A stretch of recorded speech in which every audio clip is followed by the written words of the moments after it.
জাতি কোনো গুলিকে পরোয়া করবে না ইনশাআল্লাহ। আমরা কোনো গুলির তোয়াক্কাও করি না, কারো বাপদাদার জমিদারি না, এটা 18 কোটি মানুষের সম্পদ। তার চিকিৎসা ক্ষতিগ্রস্ত হতে পারে, এই জন্য আমি ওটিতে ঢুকি নাই, ওটির বাইরে ছিলাম। তার 2 জন ভাই, তার বোন, আত্মীয় স্বজন, তাদের সাথে কথা হয়েছে। আমরা এই ঘটনায় স্তম্ভিত, আমরা এই ঘটনায় বিস্মিত এবং ক্ষুব্ধ।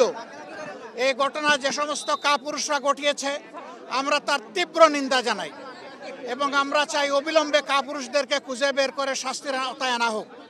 তবে একটা কথা, মেসেজ ভেরি ক্লিয়ার, এই জাতি কোনো গুলিকে পরোয়া করবে না ইনশাআল্লাহ।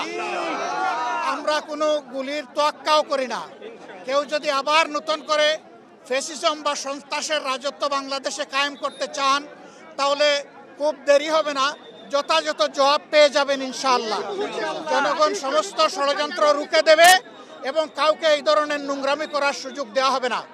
বাংলাদেশের মাটি কারো বাপদাদার জমিদারি না, এটা 18 কোটি মানুষের সম্পদ। এই সম্পদ পাহারা দেওয়ার দায়িত্ব আমাদের সকলের। আমরা সেই পাহারাদারি করব ইনশাআল্লাহ।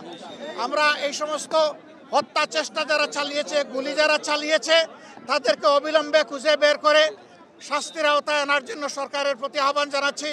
সরকারের কোনো ধরনের ঢিলামি এখানে বরদাস্ত করা হবে না। সরকার যেন এই ব্যাপারে তৎপর থেকে নিজেদের দায়িত্ব পালন করতে পারে, আমরা তা দেখতে চাই।